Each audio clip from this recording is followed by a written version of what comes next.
So, I popped into High House Insurance to see if they could quote for my house insurance rather than using the internet. High House got a great deal. So to celebrate, I bought a posh hairdo. It made me look beautiful, gorgeous enough to become a highly paid model. I then won Celebrity Big Brother. I had an affair with an MP. Now I'm promoting a doll of me that says, "Cool, blimey, you're well fit."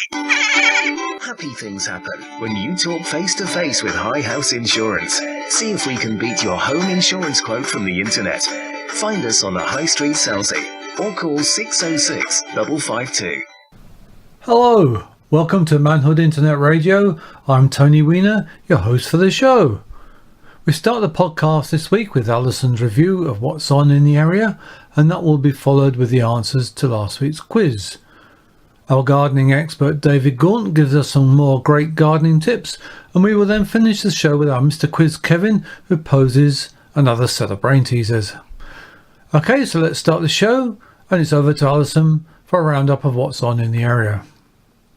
Hello there, and welcome once again to our weekly roundup of what's happening in the Selsey district and area. First of all, on Wednesday the 6th of July, there's a chance to join the Pagham Harbour Local Communities Forum, which will be held at the North Mundham Community Hall. It begins at 6:30 and will finish by 8:30. All are welcome, and it's a chance to ask questions, to raise issues, make suggestions regarding the management of the areas of Pagham Harbour. These are friendly and constructive meetings, so you'd find a warm welcome there.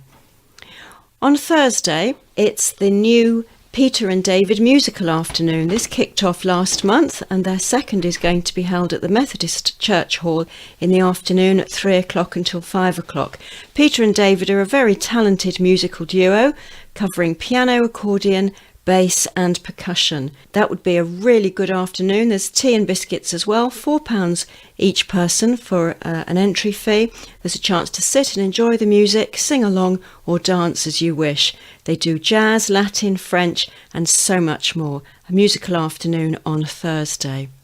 On Friday the 8th of July, there's a quiz and curry night. This is in aid of our own Selsey community first responders.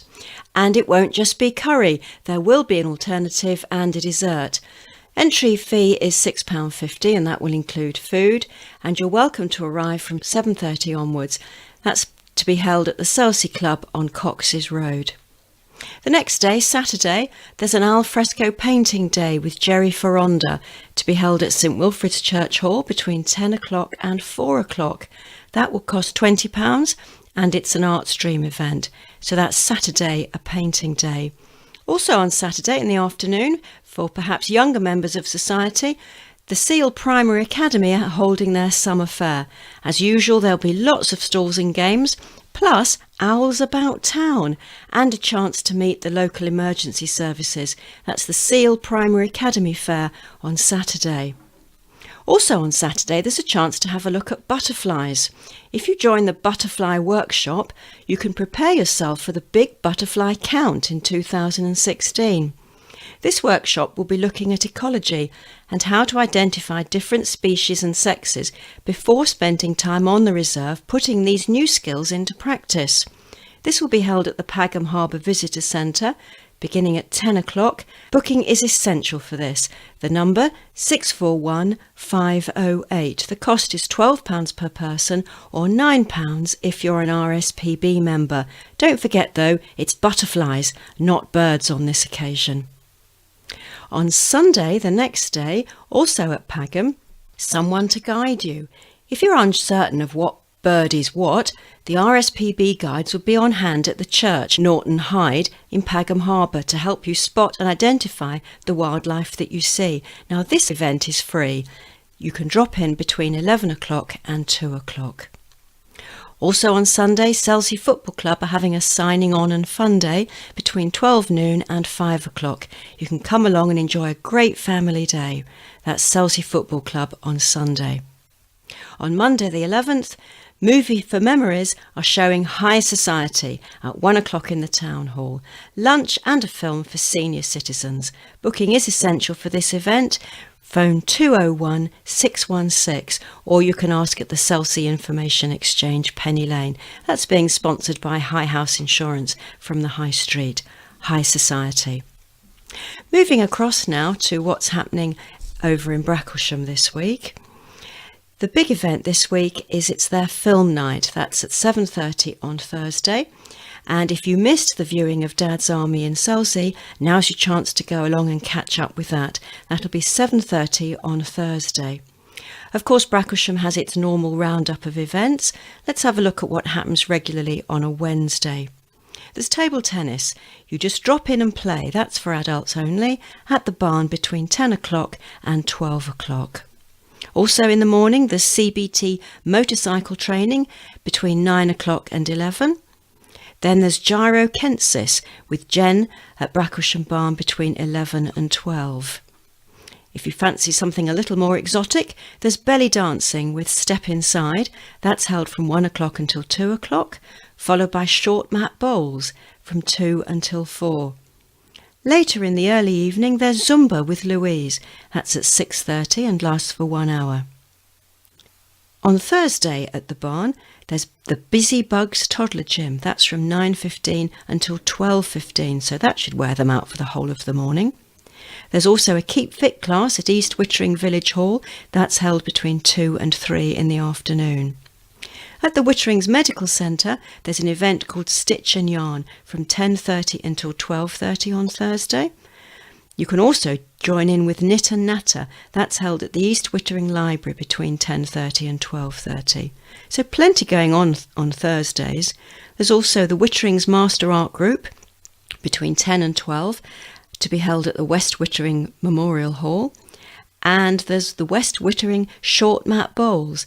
Now that's held at several times between 10 and 12, 2 and 4 and 7 till 9:30.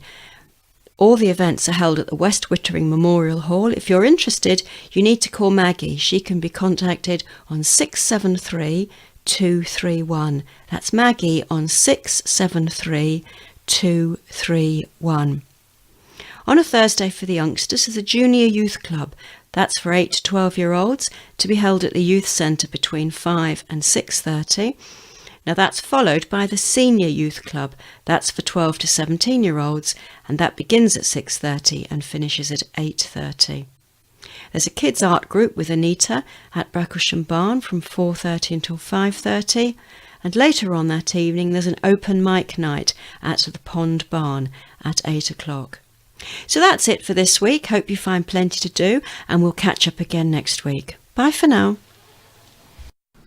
Thank you, Alison. Now let's find out the answers to last week's brain teaser. And here are the answers to last week's quiz. Oh, Kevin asked us, which athlete won a gold medal in the pentathlon in the 1972 Munich Olympics? And that was, of course, Mary Peters. What is the name of the family in Mary Poppins? Which is Banks. What is Rodney Trotter's middle name in Only Fools and Horses? And I wouldn't have known this. And that's Charlton. Which pianist was for many years Peter Cook's comedy partner? That was, of course, Dudley Moore. And number 5, who was the British Prime Minister from 1964 until 1970? And that was, of course, Harold Wilson. And the connection is, they're all members, well, the names are all members of the 1966 winning World Cup team. Over now to David for more gardening tips. Good morning, this is David Gaunt giving you tips for what to be doing in July. Obviously lawns are growing quite quickly now, so you should be cutting regularly, certainly at least once a week. While it remains fairly moist as it has been for the last couple of days, cut down to about an inch, but if towards the end of the month it's getting quite dry, cut it to about an inch, inch and a quarter, inch and a half, just to give it that bit more cover so you get less moisture going away. Weeding in July is a good thing, either pulling out the weeds individually or using a general purpose weed killer. The weeds are actively growing now and will respond very well to putting weed killer on them. If you do feed the lawn regularly, July is probably the second time to put on your second feed.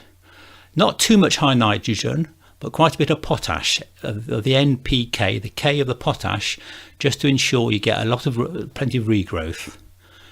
I generally don't like to water lawns, but if you have put some seeds down this year, or turf, continue to water regularly. Shrubs. Any shrubs that have recently flowered, such as escallonia, berberis or rhododendron, can be pruned now. Get them into a shape. If you do it any later, you'll be cutting away next year's flowers. So don't do it as soon as they have flowered. July is often a hedge time. You've probably cut the privet hedge once, but second time is to cut it now. I like to do privet hedges little and often, and maybe extra work, a lot less work, getting rid of all the cuttings. Lonicera hedges, they're the very small hedges with very small leaves. They can be cut as privet 2 or 3 times a season, and you should be doing the second cut now. Conifers generally will need 2 cuts a year. I would generally cut the conifers now and again later in late summer, early autumn. Give them a good trim, but not into the brown. If you cut into the brown, they won't regrow. Laurel hedges, well, there's always a lot of consternation over them. Most people say you should cut them with secateurs. Well, if you've got a hedge which is 30 foot long, 6 foot high and 4 foot wide, secateurs will take you a long time. I use a hedge trimmer. There is concern that you may damage the leaves, which will lead to fungal infections. Personally, and I've been doing it now for many years, I've never seen this problem. So I generally cut with hedge trimmers, cut it into the end of last year's growth. This year's growth will have green stems, last year's growth will up to brown. Cut it back to last year's growth to keep it the same size. Otherwise, it will continue growing and growing and growing. Box hedges, they can be cut regularly. I'll be cutting probably second, maybe even a third time on some hedges if you've got them around the garden and you want to keep them nice and tidy. For the plants in the garden, roses obviously are growing very well now. Deadhead regularly. With hybrid tea roses, that's the plant with a very large flower, I would cut just above the second leaf below the head. With the polyanthus, which has got many flowers, I would wait until all those flowers have died, then cut off. Remember, if you've got a rose that only flowers once a year, don't deadhead, because the hips, which come up out in the autumn, will look very attractive amongst the foliage. Sweet peas. I love sweet peas. I love the fragrance. You should be cutting and cutting and cutting. Either cut to bring into the house, or if their flowers have gone over and the seed heads are showing, cut them off. The sooner sweet peas start setting seeds, they will stop putting flowers out. If you've been away for a week or so and you've come back and you've got lots of seed heads, cut them all back. It might cause the plant to look bare, but you will get more flowers coming along. And finally, just for that bit of fragrance in the garden, why not plant up a pot of night scented stock? It'll germinate very quickly, grow very quickly, and those balmy autumn evenings we'll be having, you'll have a nice fragrance in the garden. Thank you till next time. Thank you, David. Great gardening advice. Actually, the weather isn't too bad for a spot of gardening. Okay, so it's now that time when we challenge you with another tricky test. So over to Kevin, our Mr. Quiz. Right, hi, it's Kevin of this week's Kevin's Connection Quiz. 5 general knowledge questions, 5 answers, but what connects all the answers? Not too tricky this week, I don't think. Question number 1, golf question. What is a score of 2 under par on one hole in golf called? What is it called? It's got a name. Question number 2, which instrumental was a big hit for Fleetwood Mac in 1969? Question number 3, who was the architect who designed the current St Paul's Cathedral in London? Number 4, going back in time, which 1960s kids show was ITV's equivalent to Blue Peter? And number 5, which famous person was on the back of a £10 note from 1975 to 1994?